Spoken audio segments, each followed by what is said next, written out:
This week we'll be studying Chapter 8, Career Communication. This chapter is all about strategically building your professional reputation to unlock new career opportunities. We'll cover everything from long-term career planning to the fine details of your application materials. The chapter focuses on three main pillars: career planning and networking, application materials, and digital persona. Career planning and network success starts with a self-inventory of your goals, abilities, and attributes.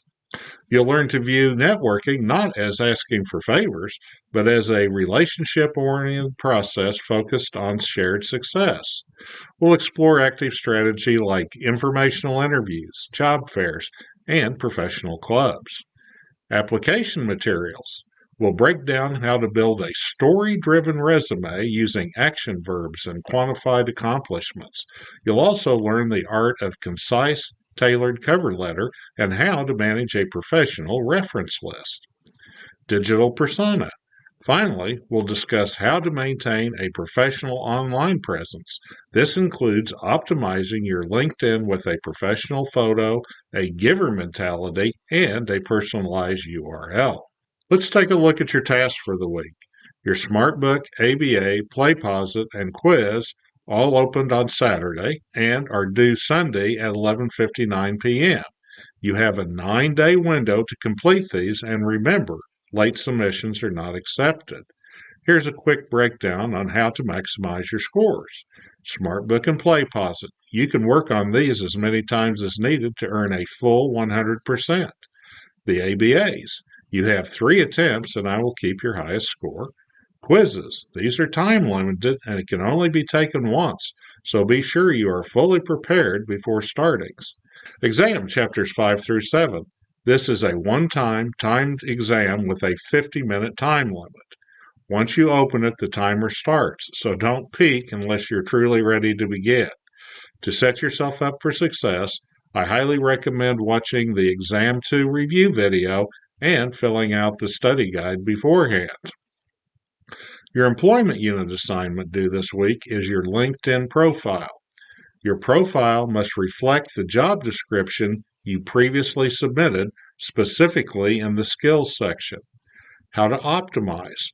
While you'll use the same information from your draft resume, your LinkedIn needs to include searchable terms and attributes to attract recruiters. Submission. Ensure you submit the live link by the deadline, as the assignment cannot be accepted late. So let's go ahead and take a look at this week. I'll go ahead and open this up, and we've got the week 7 agenda, and we have instructor guidance. And here's the guidance you're watching. Here's the Deep Dive podcast, which gives you good information and my personal experiences to help you understand the chapter material better. Here is a short video on the requirements for the LinkedIn assignment.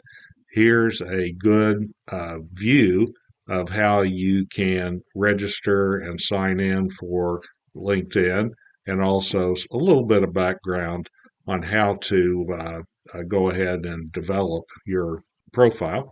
And then here, if you're not interested in having your profile public, it shows you how to make it a private one where people can't find you or access you.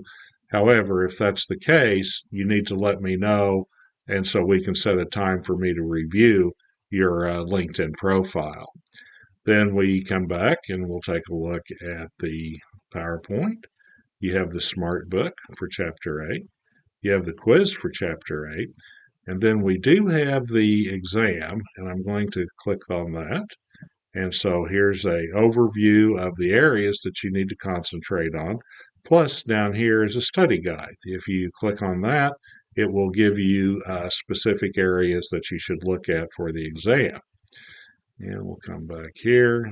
We have a LinkedIn, how to make a profile with no working experience. I think for several students, this will be very helpful to you. And then lastly, we have the LinkedIn profile. And we'll open it up and you'll see that you'll have the profile instructions. Open that up and this will give you again a little background, I'm giving you a lot of information on here. I want you to do well on this assignment. And then here we have a checklist.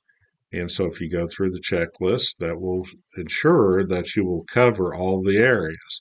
Now, depending on how well you do on these 7 areas will greatly affect your grade.